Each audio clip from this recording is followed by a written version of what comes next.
That's precious. How are you tonight? Are you good? Very, very good.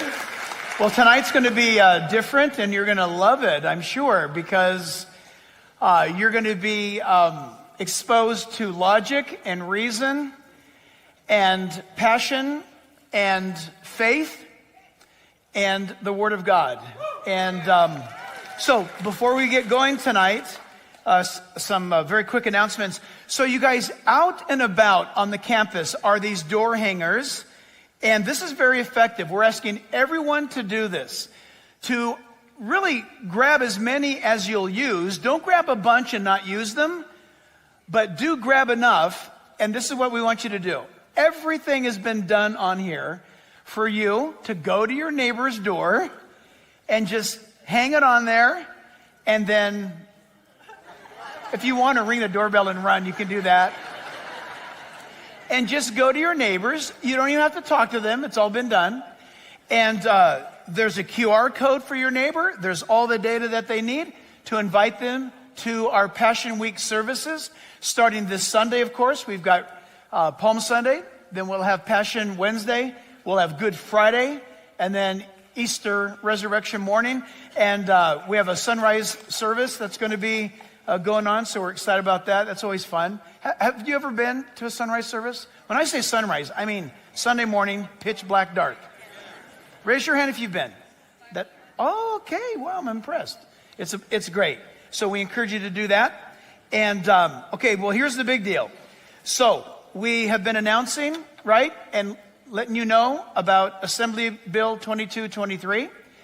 This is the infanticide. Now listen, I got to tell you, if you go and listen to woke media and people that are out there blogging, they're going to tell you that everybody's making this. Everybody's hyping this up, and it's not really what they say it is. Yeah, it is. It's exactly what we've been telling you what it is. In fact, this is California's head start on trying to get ahead of the possibility of the U.S. Supreme Court, striking down Roe v. Wade. So California is terrified of that. So what they're doing is they're going out and beyond that. And they have crafted, the Democrat Party in California supports this. The author is Buffy Wick, or Wicks? Wicks, plural, Wicks, out of Oakland. And she has crafted some horrible bills in the past. You can look her up. But this is a whopper. This is the worst that people have ever seen.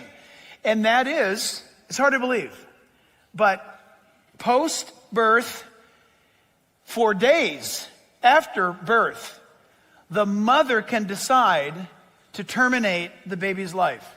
It's almost unheard of. It's like, no way! You got to read the bill. You got to get attorneys. You got to get constitutionalists to study it. It's all there. It's real. And so it passed. The Democrats voted yes on it the other day. And I cringed, waited for California to fall into the ocean. It didn't.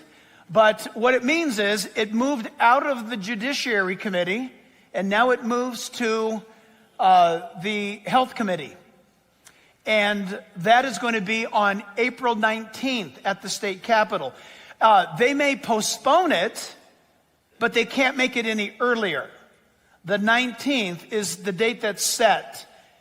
So what I'm asking you to do is, first of all, pray. Get involved, though. This is what you should have. Do you not? No? It's like what we handed out on Sunday. This just looks a little bit different. But all the data is there. We need everybody in California to respond to this, please. Everybody to respond to this. And this is to save now, it used to be save the unborn child's life. Now this is to save the child that has been born life. And it's known as it's the infanticide bill. That's what we're calling it, and we want you to oppose that. But this is how a republic works, and this is how Christianity works. And I'll prove it to you in a moment. The Bible tells us in 2 Corinthians 10, verse 6, In fact, I think they have the verse. Do you guys have the verse? Sean, did you get that or no? Maybe not? Oh, yeah, look at this. I might remind you, this is in your Bible. And after you have become fully obedient, we will punish everyone who remains disobedient. You see, what does that mean? It doesn't mean you slap them around or anything like that. It means that you stand for righteousness and you expose the evil. This is the Bible, New Testament. So I've never heard of such a thing. We should read your Bible more. Honestly. So we live in a republic, and can I ask you this? Do you know your founding fathers enough? Have you read enough? What would Thomas Jefferson do about this bill? Do you know Jefferson? Have you read him? What about John Adams? I already know it. Sam Adams is my best friend. I just haven't met him yet. I'm going to meet him in heaven. I know what Sam Adams would have done about this. This is unbelievable. So we need to act. It's desperate. It is the final, I believe, this is the final tipping point. This is the final issue for California. It's beyond. So you can get more information always at realimpact.us. Realimpact.us. I'm so grateful to the pastors that contacted me on Monday who said, Pastor Jack, thank you for your church waking us up to this. But I encourage you, if you're able, I would love to have you come and meet up with us on April 19th at the state capitol. We are going to have a gathering at the Capitol steps, a rally for righteousness. And if they are going to stick to the rules, I plan on testifying there at the Capitol on the 19th in defense of life. And then go outside. We'll go outside on the steps, and we'll make a stand there for what is right. But we want to make sure that all of you understand that on Tuesday the 19th at the state capitol in Sacramento to fight against this bill, which is absolutely terrible, and make your way. If you can't, please pray. But this is our last stand. This goes down, or this is approved.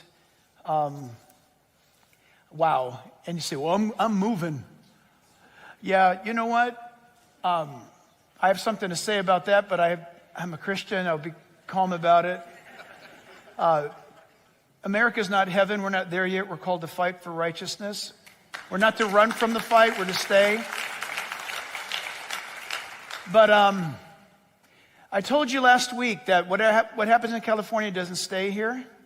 Well, today I just learned that Maryland is picking up this bill, and they're going to do it, which means it's going to pop up in Virginia, which means it's going to be debated in Texas, which means it's going to be in Washington State and in Oregon. And that's how it works. So the nation needs to see us stop it. It's absolutely wicked.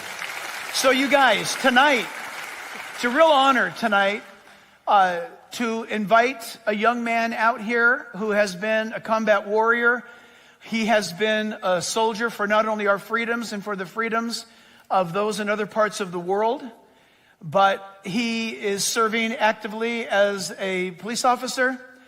I cannot say enough about Josiah O'Neill. He was smart enough to marry Lindsay Yem, who worked at this church. And together they have produced some pretty precious kids. But they love America, and they're sick of it. And he didn't fight in battles in the Middle East to come back to an America that has departed from its Constitution. But it appears that that's what has happened. But he's wanting to fight, and he is fighting. And he's an extremely strong candidate. You'll find that out tonight. And he needs your prayers, and he needs your support, if you know what I mean. You know what I mean? Federal law doesn't allow me to financially campaign for a candidate. I don't have the rights that you do. But do you know what I mean? Yes. Great. So you guys give a warm welcome to Josiah O'Neill running for Congress in the 49th District.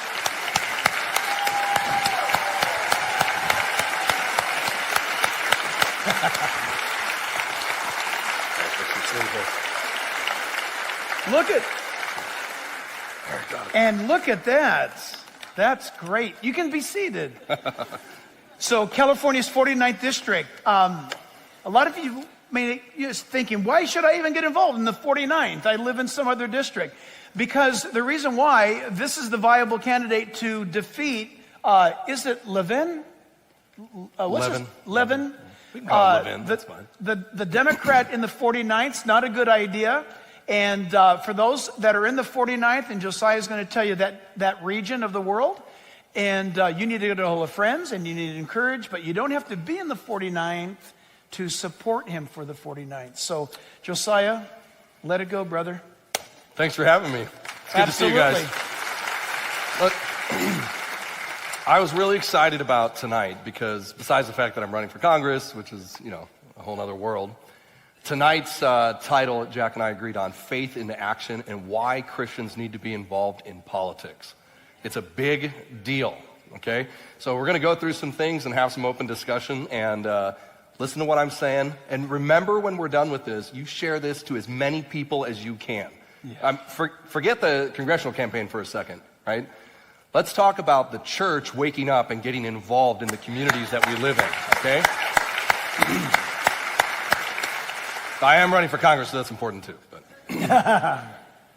so I have a loose framework of topics, and we're just going to go through it and see what comes out, because I know this is huge on Jack's heart. And let me just say that what Pastor Jack is doing in taking a stance to be involved in current affairs and what's going on in the world is unprecedented, and it needs to be happening in every single church across America, every single one.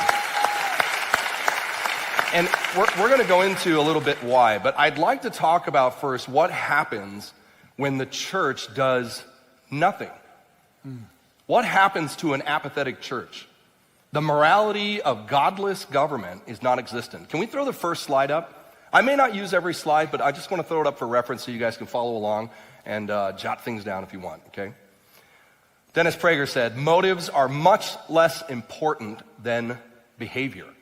In context, he was talking about leftism, socialism, and communism specifically. Now, why is that important? Why are motives less important than behavior? Because actions speak louder than words, right?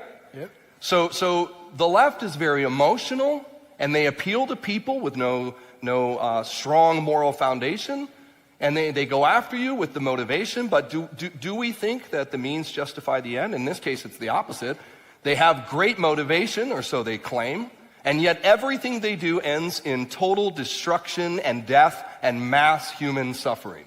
That's the track record that they have. The truth, reality versus ideological secularism. This is what we're up against. Let's talk about, just in the 20th century alone, 100 million dead under communism. Yep. That's between 1800 and 1900. 1900 and 2000. Now, that's just communism. And if you add in fascism and all the other secularized ideologies, these are essentially people groups and governments who've said, forget God, we'll make the state God, and let's see what happens. And that's why motives are less important than behavior, because the result has been mass human suffering, death, genocide, starvation. This is what happens when people turn their back on the only thing that works. You see, God established government, not the world. And there's only one God, and it's not the state. And that's what made us so different. If you haven't read it, there's a great book, a guy named R.J. Rummel. You see him there on the bottom. Death by government. He coined this term democide, referring to genocide and government mass murder. Responsible, and that's the number I told you, in total, not just communism, but fascism and every other group, from what happened in China under Mao to the Soviets, Marxism, the Bolsheviks, the Khmer Rouge in Cambodia, altogether about 169,202,000 dead. So can someone please answer me, why in the world is this now becoming popular in America? Why is it that we see young kids all over the country wearing Che Guevara t-shirts? Right. You guys know who Che Guevara is? Yep. ¿Hablan español? Los que hablan español o han venido de un país latinoamericano entienden más que muchos aquí en los Estados Unidos los peligros del izquierdismo. See, I grew up in Mexico and Ecuador. My parents were missionaries.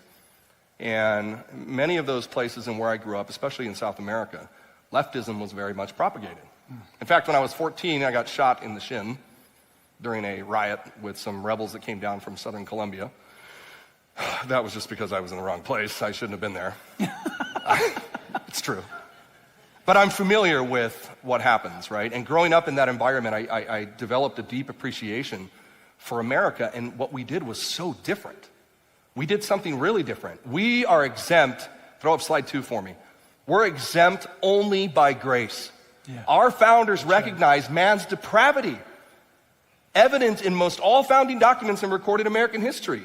Even those who didn't openly follow Jesus or say they were Christians, they were deists, they recognized there was an inexorable tie between Western civilization and Christian Judeo values. In fact, Jack, I think you gave me the recommendation on the Churchill book. If you haven't read, there's a book called Churchill and God. It was written by Churchill's great-grandson, which explored Churchill's relationship to God and Christian Judeo values. And although he himself was not a practicing believer, he recognized as he saw the evils of the Axis forces coming across the entire known world, coming out of Japan and the empire through North Africa into Europe and out of Russia and eventually the Soviets.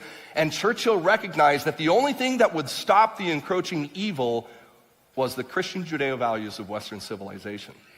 It was in those values that guaranteed individual rights and things like free speech and the value for the life, not only of those of us who are here now in our lives, but of the unborn as well. You see, we cannot abandon the values that made us who we are, or we stand to lose everything. Let me tell you, we are no different than any of these other countries. If you think that you're exempt from places like Germany, let's think about that for a minute. In the early 1930s, Germany was going through a lot of turmoil. They were a fairly advanced society, amazing engineers, musicians, artists. How is it possible that in a short few years, they went from an advanced technological society to dumping wheelbarrows full of babies out of third-story windows? Yeah. And they ended up murdering millions upon millions of human beings, all in the name of secularism. You know that the SS officers upon graduation all received a copy of The Origin of Species. The foundation was get rid of God, and you've essentially gotten rid of the concept of individual liberty and values because you're just an animal. And if you came from nothing and nothing happens when you die, the only thing that matters is now the socialist state. And so it is quintessential to liberalism, leftism, progressivism, whatever name it wants to take on today. It is absolutely essential that they remove the influence of the church in the countries that they're affecting. That's right. Now that is really important to what we're going to talk about tonight. Because if you look around you, what is something that you've heard ever since you were a little kid? In regards to this context here. You don't talk about religion. And don't talk about politics. All right. How many of you have been told that? We've been told that in work. We've been told that in school. Well, let's just define. Let's not allow the enemy to define us here for a minute. Let's clear something up. Religion is your set of values and beliefs by which you form your life and you pursue those things. So the atheist is no more less religious than the Christian. They are religiously devoted to their ideology, which is secularism. It is the deification of the state and government and the pursuit of self. As Aleister Crowley said, heavily influential in the Satanic Church, do without will 'tis the whole of the law. Mm-hmm. Pride, the original sin. So, why is it that we as believers, writ broad across the country, have decided that we shouldn't be involved in politics? I'm going to give you some examples of what happens when we're not involved in politics, okay? Go to slide number 3 for me. Let's look at some local stuff here. In the year 2020, largest single year increase on record, according to the FBI. Those cops out there in the audience, you'll remember your UCRs, crime reporting statistics. More than 21,500 homicides were recorded in 2020 alone. Go to the next slide. Gun violence. This is just in San Diego County in the first 2 months. Wow. 372 guns seized, 77 ghost guns. Those are guns that are manufactured by gangsters who can't go into a store and buy them. They buy up, 80% or something and manufacture them. They're making them in hotel rooms. Just a few weeks before I took a leave of absence to run the campaign, I responded to a call in North County here in the district where I'm running of a man who pulled a gun on someone. Me and my partner show up. The victim's still in the parking lot, and he points back to this hotel room. I think it was room 126, and he says he's in there. And I said, well, how do you know it was a gun? I'm thinking, we don't know if this guy's on drugs. Or he goes, well, I heard him racket, and I saw the green laser on my chest. And he goes, I know what a gun looks like. Okay, so we surround, we set up a perimeter, we put guys on the back, and this is a motel room, by the way, where during COVID, government subsidies had put a lot of people up for long term. So there's families there, there's all kinds of people in these low-income motels all throughout cities that you live in. So we surround and we start a thing called call-outs, and we're announcing the sheriff's department's out here, you better come out, et cetera, et cetera. And then we find out that there's kids inside. So now we're forced with this decision where we have an armed suspect who we then identified as a parolee, right? Because I'll get back to that. Soft on crime policies don't work, so stop voting for Democrats. It's an absolute waste of time. Can you repeat that again? Yeah, I will. As soon as we're done clapping. I'm sorry. What did you say? Soft on crime policies do not work.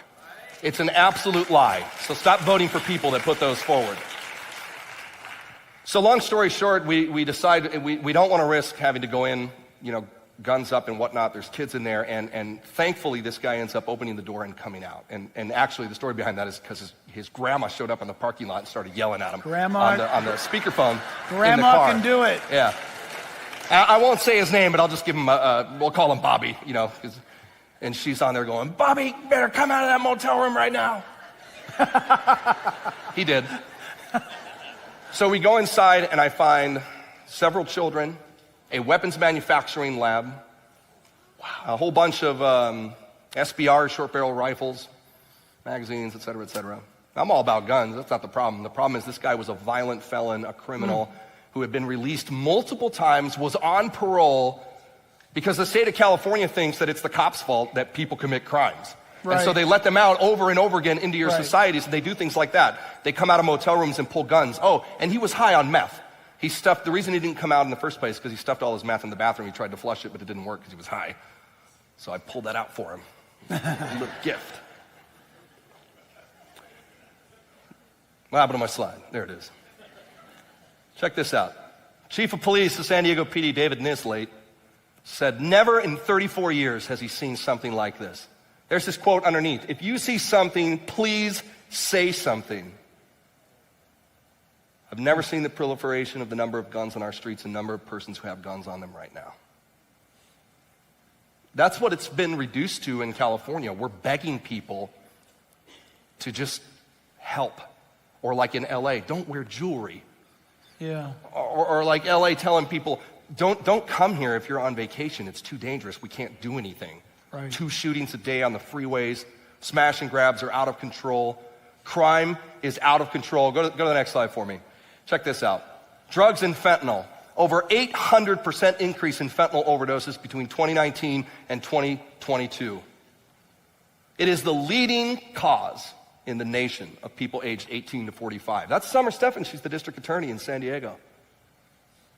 Nation's biggest gateway for fentanyl. I put AB 109 and Prop 47 up there because it's important, okay? Because tonight is all about Christians getting involved in politics. So what I'm trying to show you is that almost every bad thing that's happened in this state, every single one, and we're going to get into more, believe me, our children, our schools, education, pro-life issues, guns, crime, everything comes back to a bunch of people that we put into office. That's right. Or you did it one of two ways. You either voted them in directly or you put them in by omission. If you don't care to be involved in politics, you surrender to those who are, okay? There's no escaping it. Everyone's involved. Everyone. AB 109, if you don't know what it was the mass release of inmates from prisons. It was an attempt to save money. It was a disaster. It did not save money. There was a 75% recidivism. That's a fancy word for saying 75% of the people that they let out were back in jail within 30 days. There were many victims out of that. And some of the same geniuses that came up with that idea then crafted a bill called Prop 47, which passed in 2014. Where prior to that, and some of you have heard me mention this before, the possession of hard narcotics like fentanyl, which are killing, apparently the #1 killer in the country now, that was a felony. So you caught a drug dealer selling fentanyl to kids at school or even possessing it, and he would go to prison, where he'd have some time to think about his stupid choices. Prop 47 passed because California said, oh, you know what the problem is? You're just arresting too many people, so letting them out didn't work, so let's just not arrest them in the first place. Yeah. If you didn't know, narcotics is the catalyst for virtually all other crime to a degree. Your property crime, your shoplifting, your smash and grabs, your robberies, your home invasions, most of it has to do with drugs in one way or another. Oh, and by the way, it has to do with human trafficking too. That's right. The lack of control on the southern border. Let me touch on that right here. If you notice, the district attorney mentioned that San Diego County's border at San Isidro is the nation's biggest gateway. Let me break that down for you. The port of entry at San Isidro is the largest land border crossing on planet Earth. More people cross that line than any other border in any country in the world. And 5 minutes across that southern border, you have the largest, most dangerous narco-terrorist cartels that have ever existed. That's right. You remember Pablo Escobar? Yep. He's a joke.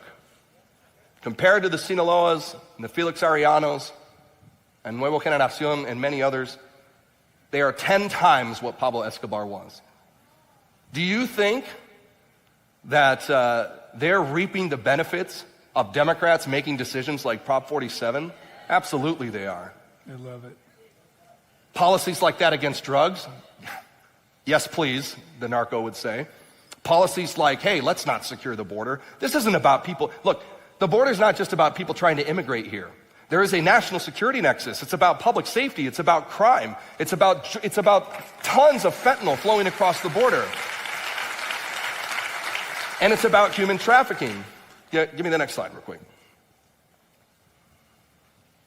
Listen to this quote. Alan Smith. We have seen repeatedly over and over again an uptick in human trafficking and our services required. He's talking about, this was like this week that this article came out. And it was in reference to this article here, East Bay Times, where nearly 500 human trafficking related arrests were made Super Bowl week. That's Villanueva, by the way, right there. He's doing a bang-up job in Los Angeles. Isn't the sheriff the one that said, don't plan on vacationing in Southern California because we cannot keep you safe? Is he the one that said that? I don't think he said it directly. I think it was the police union rep that said that, yeah. Yeah. But they're in agreement. I mean, that's true. Yeah, he's doing an incredible job. We're going to come back to him, by the way, because in a minute I'm going to get to Christians being involved and influential, and I'm going to talk about his #2 guy, Tim Murakami, if you don't know him. Right-hand man to the sheriff of the largest sheriff's department in the world. He's a Christian, and God definitely placed him there. Wow. Okay, so let me bring it home real quick for you here. Sorry, next slide for me. I switched my own. Everyone's involved, period. I don't care if you research politics or if you care or if you vote. The horrible reality is that 50% of professing Christians in the United States don't even register to vote. If you didn't know, during the recall of Gavin Newsom, 79% of Republicans did not vote. Yeah, can I mention something about that? Please. So during the recall efforts, you guys got to remember it was the most successful recall in American history. Okay, and much of the epicenter of that recall happened right here at this church. You guys were amazing. But to back up what Josiah is saying, this church, we can't do any more for you and for the state that we're announcing to those that view. We can't do any more. We've reduced it down to a QR code to make it as easy as possible. We have a staff here that researches faith and public policy and legislation in the state of California. It's all they do. And we mobilize other churches to do the same, if they're willing. This is the big problem. For decades, I've been trying to get pastors to wake up to this issue, which, as a believer, comes down to this, that if we just study the Bible and that's all we do, that would make you a Pharisee. We've been commanded in Scripture to study the Bible and then go do it. But when 79% of a culture like that doesn't vote, we could have crushed, well, we would crush any election if we just showed up. Just the Christian community in California that professes Christianity. This state would flip around in one election. In one election, but we won't do it. We do not get involved because I don't know what it is. It's either pulpits that are compromised, or it's either congregations that are asleep, apathy. But my question is, when are we going to wake up? It's not bad enough yet, right? It really is, but we don't think so. And maybe you won't get involved. I know that most of you are, but as a general statement, maybe you won't get involved until, God forbid, it happens at your doorstep. Then, but by then it might be too late. So we're not in a lab right now. This is not a class on theory. This is our reality. Because we've been too comfortable, too long, too lazy to get involved. And we would submit to you tonight that it is so bad that I personally believe that, for example, China understands that the gateway to America is California. And that when you follow certain politicians and their funding, look where their money's coming from in some areas. But look at the industry or the money that is behind the fentanyl invasion. Follow the money. It's very advantageous to China for fentanyl to flow into California and our southern borders. So if our elected officials are turning a blind eye to the influx of this killer drug, then what's going on? If somebody's in office in California right now, like I said on Sunday, if they're an incumbent, you have a better chance of just voting an incumbent out. You say, well, wait a minute, a good person could get thrown out. There's just a few. But if we voted fresh new people in like Josiah O'Neill, that would be different. We need to do that. Because I have grandkids, I have kids, and look, I'm going to go to heaven. But if Jesus doesn't come back, I've got grandchildren. And right now, the way the system is, our families are not safe.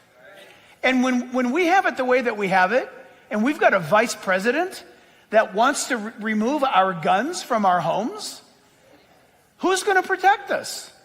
They're tying the arms of law enforcement, and then they're going to take away your guns. Do you know what that? Have you ever read history? That's exactly how all of these dictators, communists, took control of nations. And by the way, to back them up, you ought to read the book, How to Kill 11 Million People by Andy Anderson. You ought to get the book, everybody. It's a little book. How to Kill 11 Million People by Andy Anderson. You got to read it. And it's socialism and communism. He shows you in Germany, 11 million people. You think, no, Hitler killed 6 million Jews. He killed 6 million Jews, 1.5 million homosexuals, and the balance were those others who didn't agree with him. 11 million people. Oh man, religion has been the number one killer in world history. Oh no, that's a lie. Not by far. It's godlessness that has killed more people. Totalitarianism. So we need to be people of faith and do what Corinthians chapter 10, 2 Corinthians 10:6 says, and that is by us being obedient to God, we act righteously. And by acting righteously, to vote for what honors God, then evil is punished when we vote right.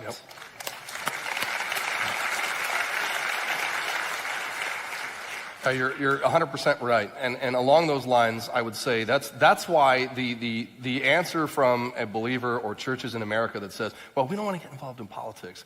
You know what that really is? It's cowardice, is what it is. Right on. That's right. It's refusing to live righteously as God has called you. Look, if you don't want to be a Christian, then don't say you are. Why waste your time? Right? Yeah. We're called to be salt and light, That's which right. means you have to put feet to your faith. I know I said this before, but it's worth reading again. Every decision made in a republic is made by individuals who you have placed there, either by direct vote or lack thereof. Our founders knew this. Benjamin Franklin said, and I'll just chop this up here. He was talking about ambition and avarice, the love of money and the love of power. And he said, not many more things more laudable than this are apt to be found in those on your side of the agreement as much as the opposing side. It takes a measure of humility to recognize that about your own political party. That's right.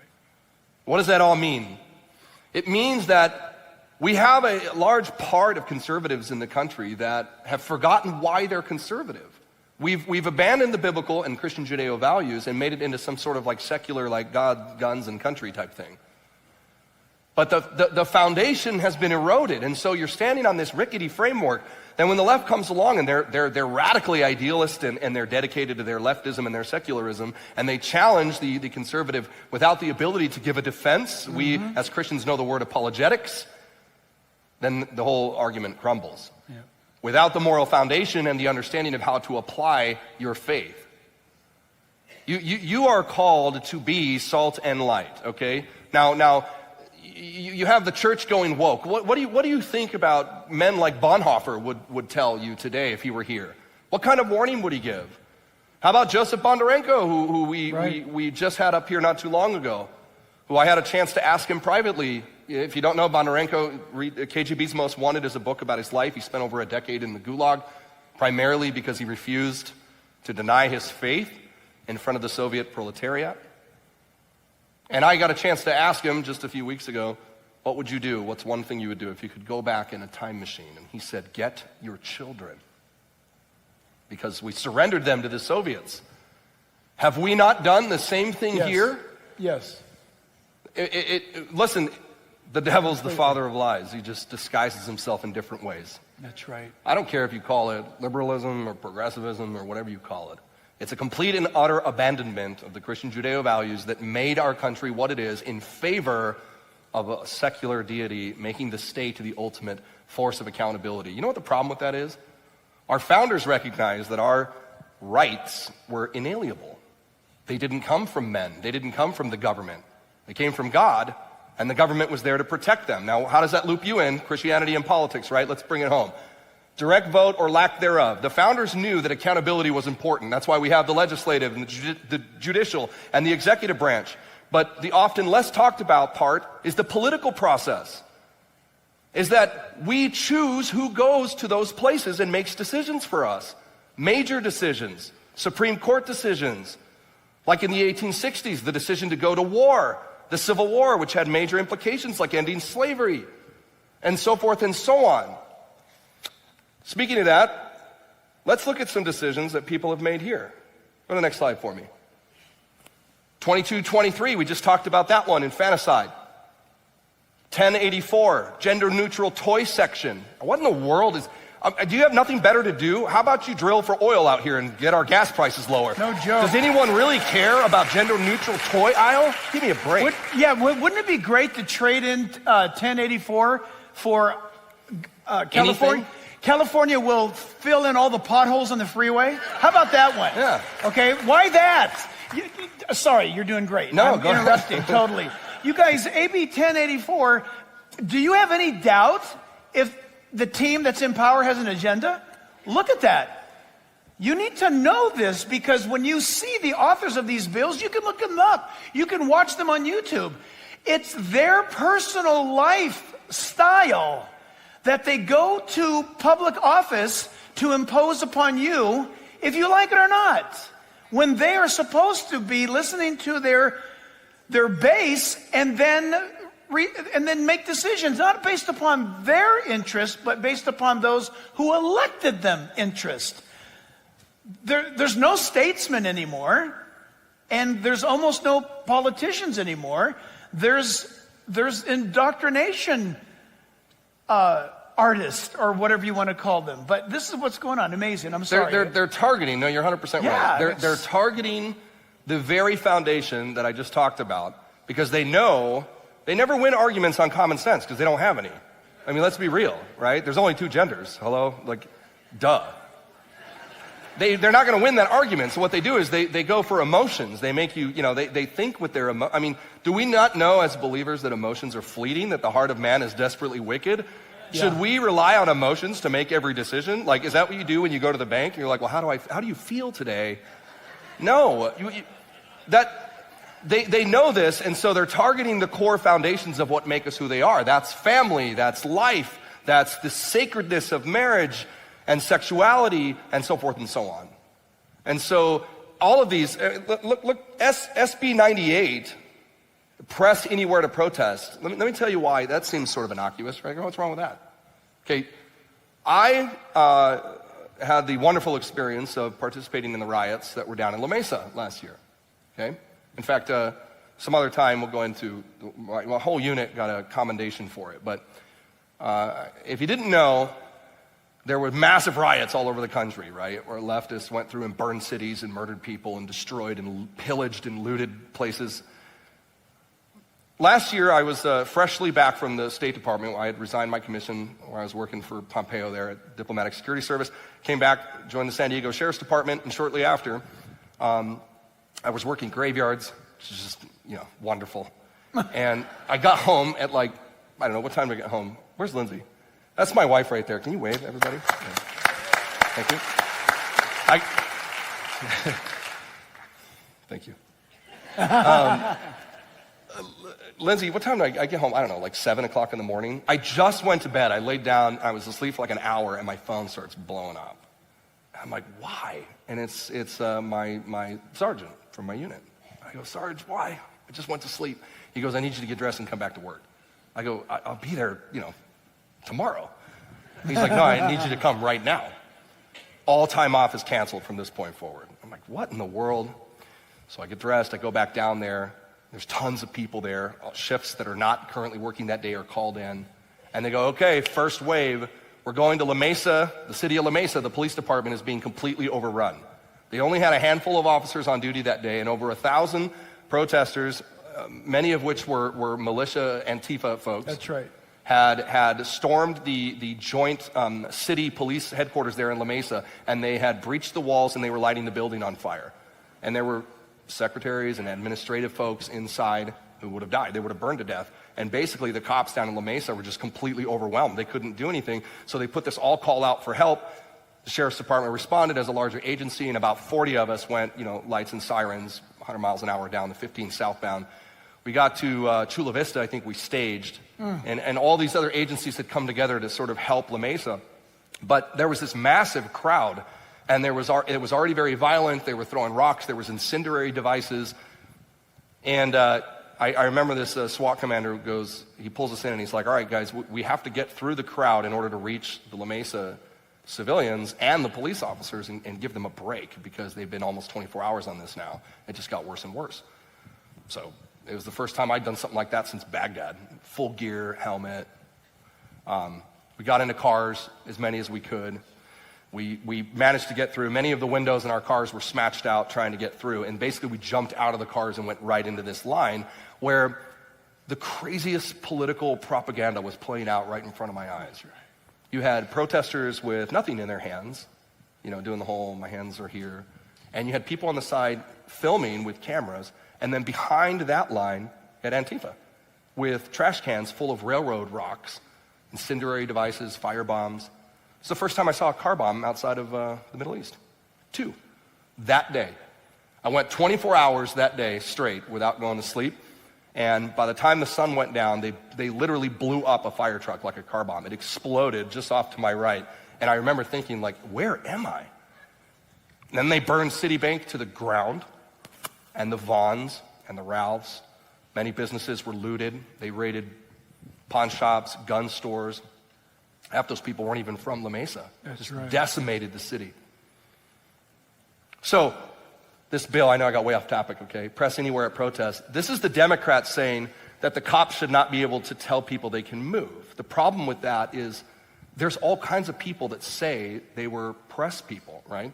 You had people with cameras, you had people, crossing the line. This and another one that I'm going to get into is it's not a needed thing. So you kind of ask yourself, like, why is that even a thing? What they're doing is they're degrading the capability of law enforcement to do their job. That's really what it's about. And they do it one little piece at a time, because each piece you think, well, what's the big deal? Press should be able to go anywhere, right? Well, when you add that to SB 1464, using cops to enforce health orders, wow, you're making us an enemy of the state. You see how I put very dangerous there? Because it's very dangerous. The Democrats want to weaponize law enforcement agencies for two reasons. One, because they want them to go out and do their bidding, even though they hate us so much, and it's like, well, which is it, And then two, because actually the greatest kickback during COVID and riots and all this stuff that they saw was from elected officials called sheriffs. The highest elected authority in the land for law enforcement, chosen by the people who put public safety first. Guys like Chad Bianco, Alex Villanueva, Sheriff Barnes in Orange County, and the list goes on and on. Those guys who you chose to lead in those positions were able to make a difference, because in a republic, that's the right process.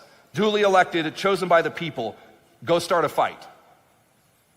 And the left knows this, so they don't want you involved. They know that if the church gets involved, you will have a difference overnight. If every church in America changed the statistic of not voting and not getting involved, we would change California in 24 hours. That's exactly correct. AB 101 had to do with ethnic studies required for grads. I don't have time to go into that, but I want you to look at that yourself. Go to Real Impact, a great resource for bills and initiatives coming down. Go to realimpact.com, I think it is, right? .us. Read up on that. That right there is essentially saying you can't graduate unless you go through an ethnic studies course designed by super left-wing progressives. So it's so broad, right? That's CRT. That's essentially causing more and more and more division and identity politics. They don't want us united. They don't want people to know that the Republican Party should and always has been the party of unity for everyone. I don't care if you're red, black, yellow, purple. It doesn't matter. We are the party of Americans who believe in freedom and independent liberty and values. Amen. So to stop us from being able to do that, they have to keep us all divided, right? Does anybody remember before Obama came around, did we hear about any of this? No, all of a sudden everyone's racist again. It's like, forget the civil rights movement, right? The new Democrat Party is here. And I guess we were making too many inroads because they want everybody to hate each other again. Right. They want you to identify by a category that they have chosen that fits their divisive purpose. Instead of a young man thinking of himself as a husband, a father, a member of the community, an American, no, they want to break it down and be, oh, no, you're black, or you're Hispanic, or you're just a white, woke liberal.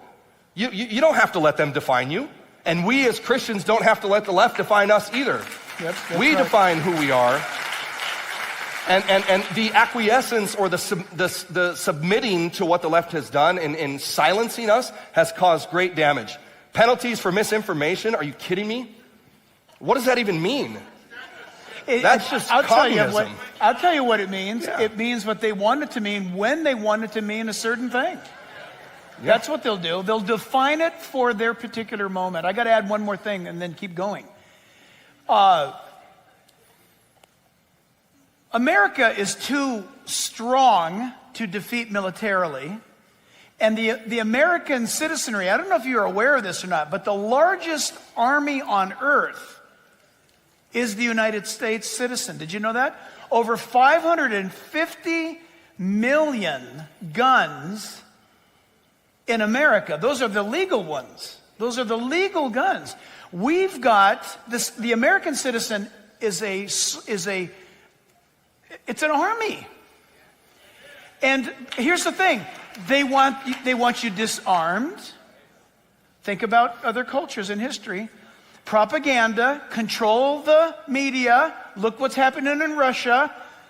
The Russians are having to find out what's happening in Ukraine in spite of Pravda and the Russian news, because the Russian news has been spinning everything.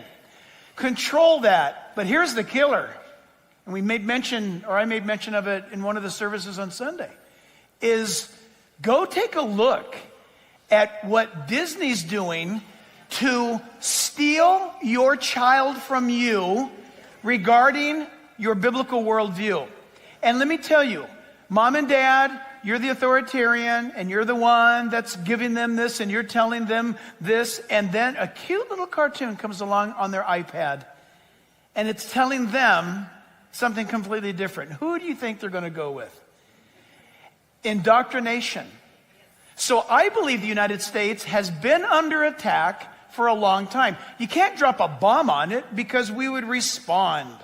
So what do? You infiltrate in all the areas of control. And I think the proof evidence is, take a look at our schools, get the kids, and silence the church. Because throughout history, Hitler silenced the church, for example, by paying them. Hitler told the pastorates in Germany, I'm here to help you, and will even pay you state wages. The pastors then began to be paid by Hitler. The church was compromised, and the Holocaust ensued. Unbelievable. The pattern repeats. It works. It's being repeated in front of our eyes. I have something to say to that. Go for it. And to pastors, if you're listening wherever you are, listen to this, okay? It is better to be thrown into the ocean with a millstone around your neck than to have led one of these astray. Said Jesus. You're going to be held accountable as a believer that God put you in a country where you have free choice and liberty. You don't think the Christians in North Korea would get involved if they had a chance to choose not starving? Or the Chinese persecuted church, if they had a chance to elect officials freely in a republic to not be persecuted for their faith? Or in Venezuela? Or in all of these regimes of the past? You're given a gift of living in a country that was based on biblical values, and the church was intricately involved in everything, as Pastor Jack often presses. Why has the church given up and listened to that? Go to the next slide for me. You can read all those other ones. They're all garbage. Devastating impact of Christian apathy. That's what I'm talking about. People who you elect, or conversely, do not care to influence, are radically changing your country. Do the last 2 years, are they not enough proof for you? COVID at schools with children was a nice little trial run to see how many parents would just sit back and do whatever the government told you. That's right. Ocasio-Cortez, she gave it away early on when she tweeted out without, I guess, checking it with someone next to her first, that we had to keep the lockdowns in effect until the election. Yeah. Retweeted over 50,000 times and then deleted. That's right. She showed her cards. They over-politicized a pandemic for their ideological movement. As Kevin Kiley mentioned when we were here together, they just voted again on the 2-year anniversary of the state of emergency. Where's the state of emergency? The gas prices are a state of emergency. That's right. Not whether That's I'm choking on a mask over my face. There's a reason behind it. And we have the ability to affect those decisions. The left is concerted in their effort to silence Christians because they know the impact that they will have. You know why? We have truth and history on our side. The left, for all their Ivy League education, they know very well the impact of Christian and the church's influence in the history of the United States. So like all other leftist regimes around the world, they have to work extra hard to revise history and change the image of our founding fathers into something of a narrative that fits what they're doing today. It's entirely a lie. And for those in the clergy, I want you to ask yourself, and I could change that to any Christian anywhere in this country, ask yourself this: whose voice would tell you to leave politics alone versus exercising your God-given right to participate? That's right. I said before, it's cowardice. When I hear of a church going woke and talking about basically aligning themselves with the spirit of this world, right? As a Christian, you should have a thing called discernment. It's something the world doesn't have, right? We know the truth, and so we recognize the enemy when we see it because we know the truth, right? His sheep hear his voice. So there's something wrong when the church starts acting like the world. For what? You think they're going to like you more? You think you're going to bring more people? I'd rather have a church of 2 real Christians than a church of 10,000 fake Amen. ones.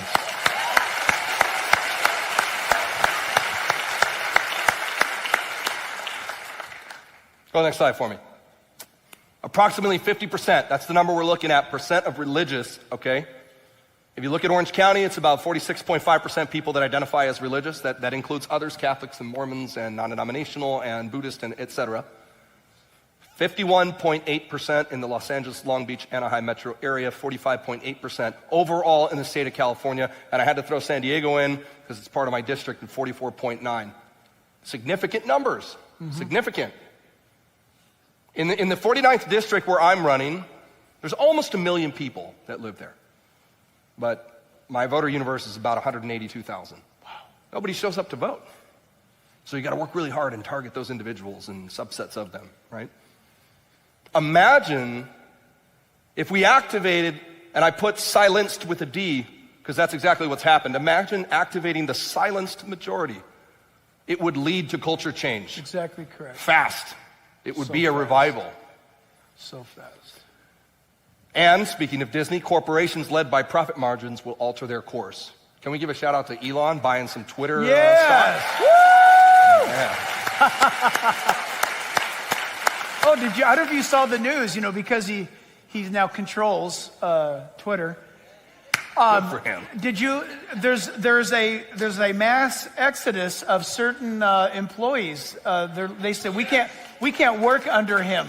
We can't work Goodbye. for him. And so you guys, there's job openings at Twitter right now. Dump them. Daily Wire's putting $100 million over the next couple of years into children's media, cartoons, and show. Go buy a Daily Wire subscription. Yep. Forget it. Last slide, and then we can open it up a little more. How can Christians get involved? Number 1, registering and voting. I know Jack does a great job here of that. I'm telling you right now, take a hard look at yourself and all the things you want to complain about on Instagram and make sure that you're registered to vote and show up. June 7th is the primary. Show up to make an impact.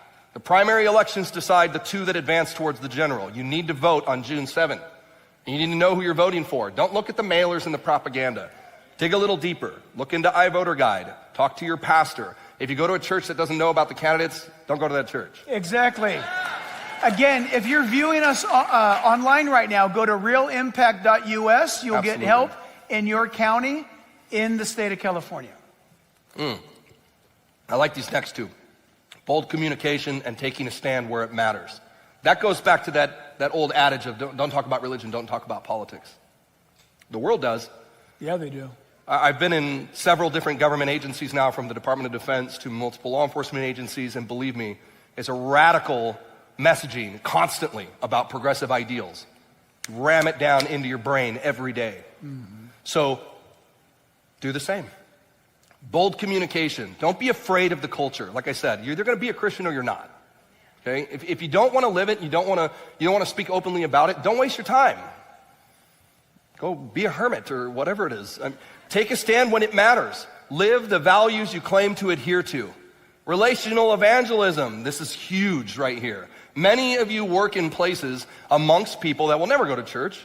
They don't care to, but you're there. That's right. That's the word Christian. You're supposed to be a little Christ. Be an example where you are. And I'm not saying you have to be, maybe you don't have to be a televangelist, okay? Just be a good person. Work hard. Do well. Have honor and value and be proud of the work that you do and show other people that Christians are the representatives of that character. And eventually the world will come and notice. In my world that I've spent the last 20 years in, especially in the military, that's one of the biggest witnesses that you can have. I talked one time with a young guy who was leaving the Bible college down in Marietta, and he was going into the military. Or he did join, and then he was calling me because he was having a hard time. And he was like, I really feel like the Lord is calling me to leave. This poor guy. And I was like, oh yeah, really? I go, I guarantee he's not. He's like, no, I really feel like I should be in the ministry. I go, you are in the ministry. That's right. You made a promise. Let your yes be your yes. You signed a contract. You need to finish your time. That's right. And while you're there, be the best soldier, be the best right. Marine, be the best airman, be the best Coast Guard person that you can be. Yep. That's the best way to show people who you really are. Yep, that's right.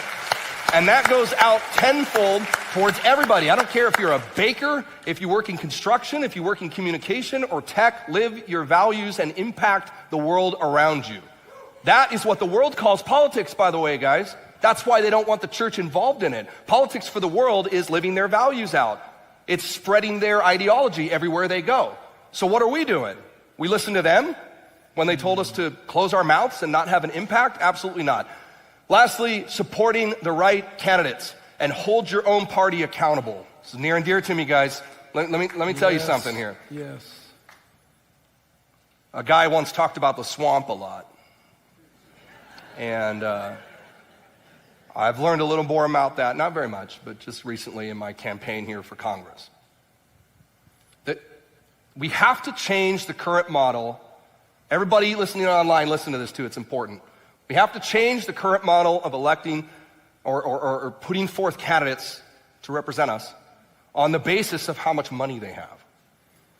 It's not lost on me you need money to run a campaign. It's true. You absolutely need it. It's just a fact of life. You need to pay for your name to get out there. You need mail. You need advertising. You need all kinds of things that you have to pay for. It's not free. And Southern California is an expensive place to run a campaign. And I'm not saying that we don't need that, but how about we reverse it? How about instead of asking people how much money they have first, we say, what is the content of your character? What do you believe in? What are your values? That's right. What are you going to do for us?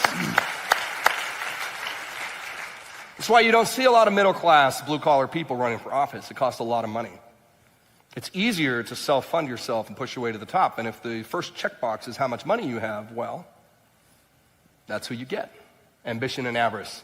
That's the right. love of money and the love of power, the love of title, fill in the blank, whatever it is. Let me just ask you this, okay? You can have all these candidates say the best things they ever want to, great statistics and all this stuff, but proof is in the pudding. If you live in California, what have they done for you in the last 50 years? Either party, right? Either party. Is it getting worse or is it getting better? Right. One party we know for sure. They've been in power forever, and you're living it. But exactly what he said a moment ago. What's going to happen in this state for good? You guys, we together are going to have to decide to just simply vote for the person that is going to most represent a Judeo-Christian worldview. You say, yeah, but Pastor, what if I've got 4 candidates to pick from, and only 2 of them have a biblical worldview, and it's not even, one guy's got 3 scores on that one, and one guy's got 2. Vote for the guy that's got 3. If you're waiting for somebody to show up that can walk on water, it's not going to happen. You vote for the best person. You don't sit it out because you're so righteous that you can't taint yourself by voting for this or that.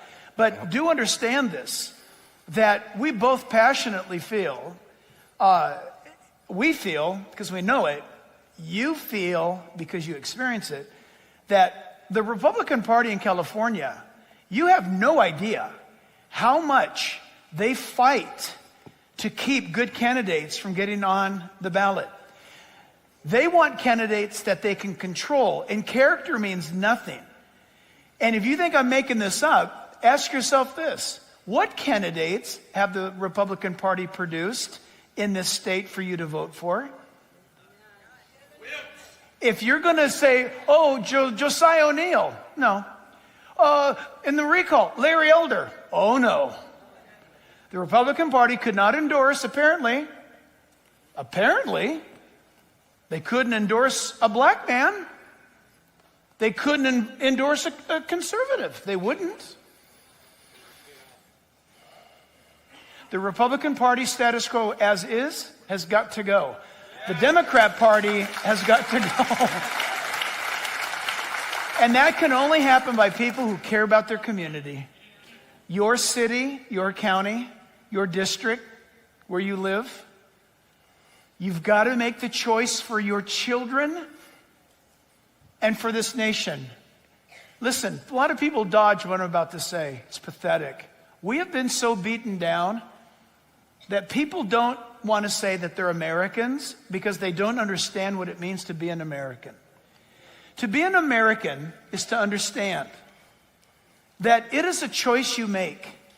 It's not a DNA in your bloodline. Okay? If you're German, you're German. If you're Dutch, you're Dutch. But in this land, you become an American. Patrick Henry said, as of this moment, I'm no longer a Virginian.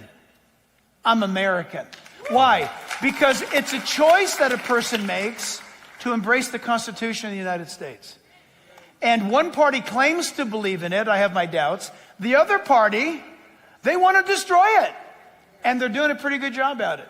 Now, you may be offended tonight because you happen to have been born into the wrong team on this. And you say, well, I'm a Democrat because I have to, my dad was, my grandpa was, listen, that's very sad. You should have a mind that you use and find out why and how the Democrat Party has dealt with, for example, abortion. The number one baby killing party in the nation. And you're going to say you're a Christian and a Democrat. That's an impossibility. The other thing is this. Go look at history. Look who kept black people enslaved. Republican Party or Democrat Party? Democrats. You need to find out the answer to that. You'll be quite shocked. Okay? So we need to wake up. We've been lied to, duped, because we've allowed it. And we've got to stop. We've got to stand for truth. That's still going on today. Don't get it twisted. Believe me. The Democrats have done absolutely nothing for minorities in the United States. Nothing. I grew up in Mexico and Ecuador. I didn't know anything about race or didn't care until I came here. And I realized that the Democrats were preaching division at every possible opportunity because they want votes. The victims of most of the crime statistics that I've given you are Latinos and blacks. They've done nothing. We stand as the party united, brothers and sisters, hand in hand, black, white, Latino, it doesn't matter. I've said it before and I'll say it again. We are the party of religious freedom, of free speech, of all the amendments. We are the party of unity, period. We have allowed the Democrats to define us, and it's all based on a lie for the purpose of getting more votes. Do you think, listen, Benjamin Franklin said that dependence breeds subservience. What have the Democrats done in minority communities across this country? Have they focused on fathers in the homes and education and jobs? Lowest unemployment rate in history is under Trump, last I checked. Something to be said for that. It was an ideology that said, let's get people to work. Let's teach people accountability. Let's help our brothers and sisters up off the ground. Or we can go on and on about how we should hate each other. That's what it's come down to. Listen, the whole point of this is Christians being involved in politics. So I want to wrap on this, and then we can just open if you want. Parable of the talents, okay? Remember how I said you were born into a country with the ability to choose. We're the freest society to have ever existed in human history. No doubt. It is our values that conquered slavery. We conquered racism. We conquered previous secular ideologies that led to the greatest human atrocities. It was our Christian Judeo values that did that and nothing else. We overcame and conquered because we put our faith in God's way of doing government. But I do view our ability to vote and be engaged in civics as a talent that God has given us. And if you don't know, there's a parable of the talents, right? In Matthew chapter 25. I'm not going to read the whole thing, but basically the master gives a bunch of talents to his servants. Some he gives more than others, and then he goes away for a long time. To those who invested the talents and did well with it, he said, well done, good and faithful servant. You've been faithful over a little, I will set you over much. But then there was this guy, okay? He also had received one talent, came forward, saying, Master, I knew you to be a hard man, reaping where you did not sow and gathering where you scattered no seed. So I was afraid. And I went and hid your talent in the ground. Here, you have what is yours. But his master answered him and said, you wicked and slothful servant, you knew that I reap where I have not sown and gather where I scattered no seed. Then you ought to have invested my money with the bankers. And at my coming, I should have received what was my own with interest. So take the talent from him and give it to him who has the 10. For to everyone who has, will more be given, and he will have an abundance.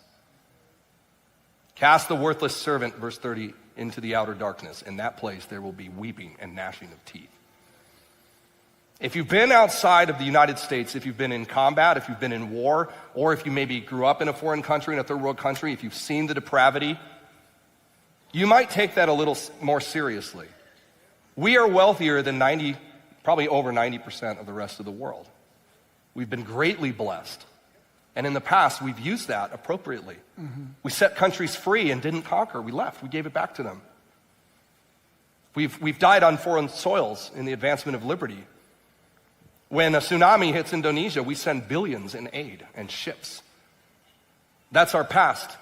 But it's in danger of collapsing. We're in danger of losing all of that under this reset, this globalist progressive perspective. But let me just talk to you as Christians for a second, because that's the whole point of tonight.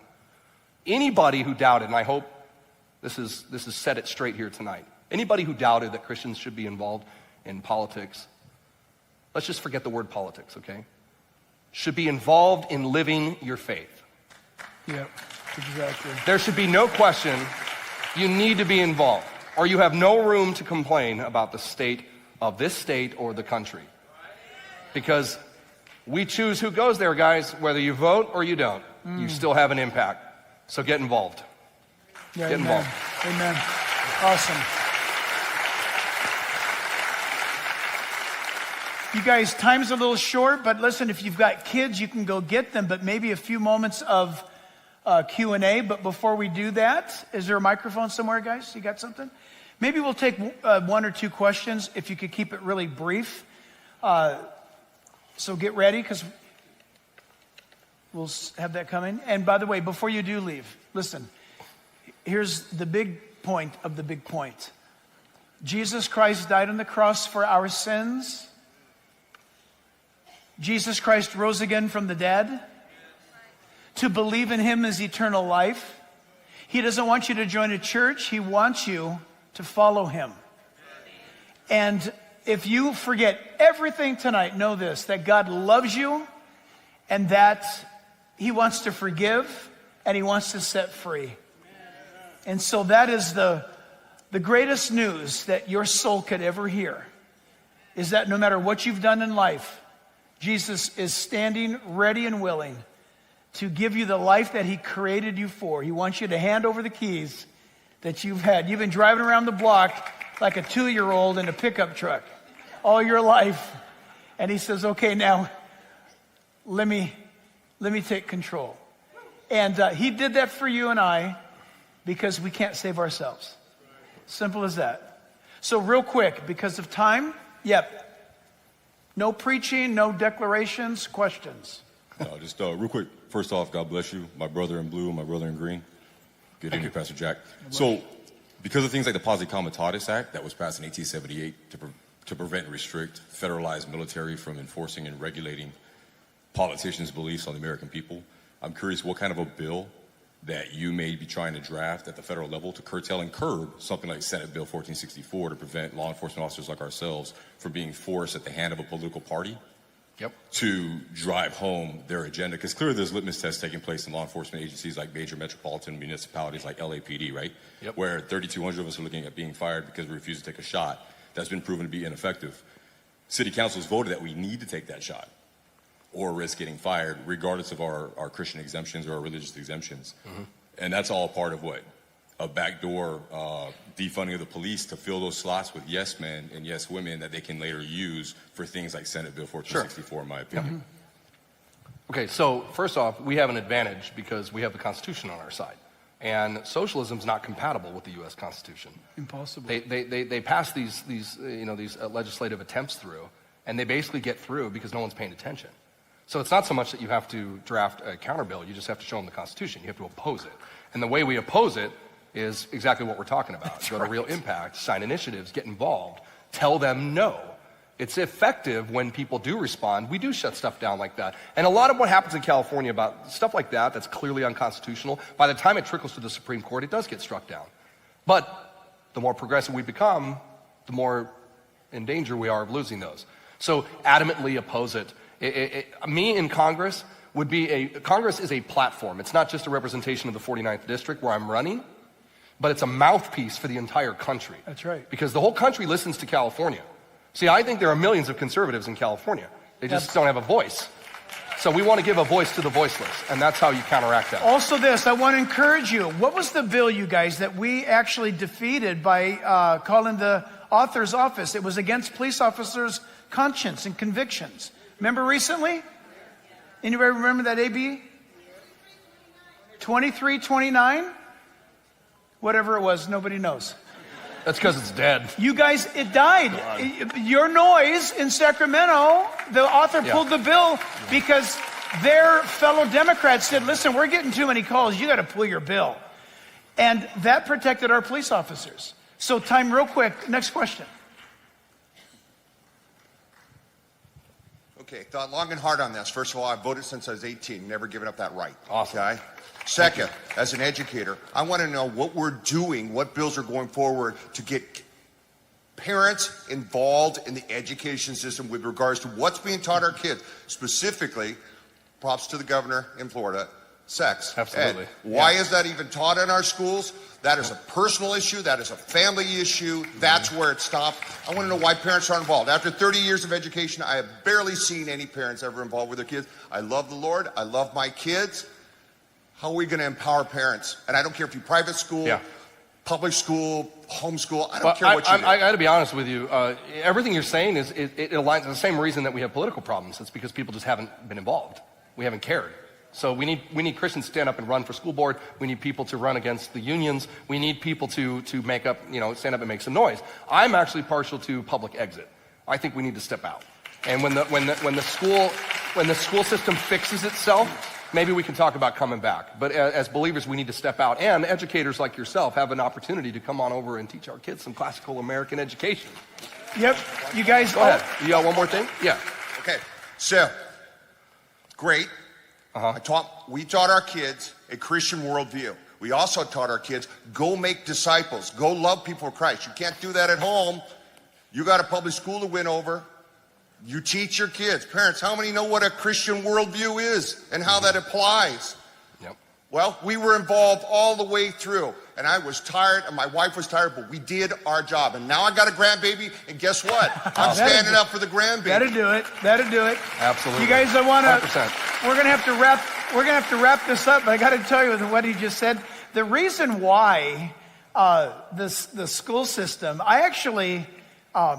there is a gathering, I forget the name of it. If you guys know, it's California State educators, and they have a retreat in Palm Springs either every year or every other year. And whatever it's called, somebody went there, and then they leaked to me the information of what was going on. Major LGBTQ indoctrination being laid upon the teachers on that. It's not that you're going to think about it, you will be doing it. And at this gathering, they said this. They said, we're the ones, now look, let's take them at their word. They said, we're the ones that have to be doing this sex education to the kids because the parents are not doing it. The kids need us. Now, we disagree with them and we disagree with what they're doing, but they believe that there's no parental involvement really in the child's life, that they are pretty much taking your place. And so when you go to a school and you're not allowed, by the way, listen to this. I'm going to tell you something that is 100% illegal. And in fact, you actually can either sue the school or the city, or you can get a hold of an attorney. But did you know as a parent that you have the right to know and demand what your child is being taught? But there are school campuses that have signs out in front of the school that say things like this: no access beyond this point without, not an appointment, but without permission granted previously. It may even be happening in local schools here. You need to look for this sign. Did you know that's illegal? You don't know that. And they know you don't know that. So that they don't want you in the school. They don't want you to find out. I am all for cameras in public school classrooms. You guys, listen, we got to go. We got babies that need mommies and daddies. Let's all stand. Father, we pray, Lord, for Josiah and California's 49th district, from San Diego, I think, up to Laguna. What is it? Dana Point. Huh? Dana Point. Dana Point. Father, we pray, and inland, and God, we ask you, Lord, that you would just cause him to have favor and victory. And Lord, this is a David and Goliath event. And we pray, Lord, that you would show up and down the state of California. But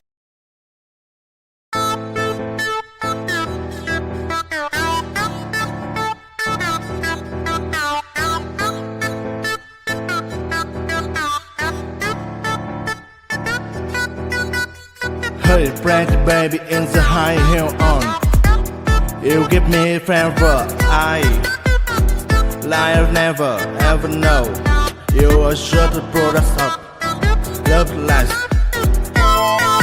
I like the fruit of your walk, your talk, your dress. I feel your favor from my left ground. You freak you. I'll be my car, and we in the town.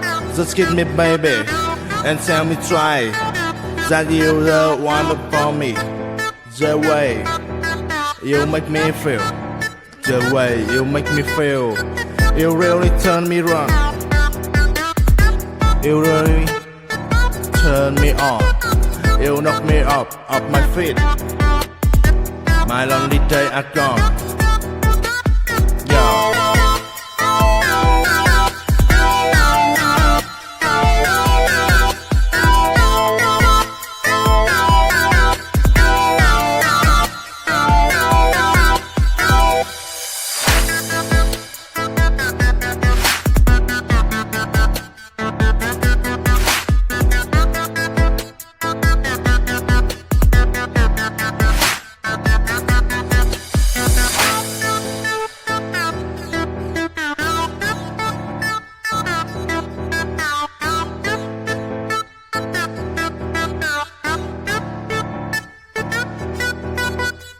Hey, brandy baby in the high heel on.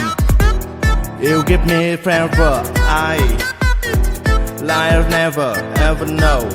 You are sure the product of love life. I like the fruit of your walk, your talk, your dress. I feel your favor from my left ground. You freak you.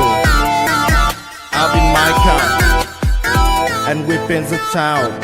Just give me baby, and tell me try that you the one for me. The way you make me feel, the way you make me feel, you really turn me wrong. You really turn me on. You knock me off my feet. My lonely days are gone.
Chẳng thể quên khi cơn mưa đêm lại về. Em để quên lời thề và ta như đông chìm sâu, không cần mơ em anh nhận màu. Em chỉ cần mơ bye bye. Chỉ còn là những cơn mưa vô giá cho bên mơ em không mơ anh. Anh một đêm mơ chỉ cần bên em không được cần nhớ và chỉ có em không còn nhớ và người ta bên nhau như ngã tớ.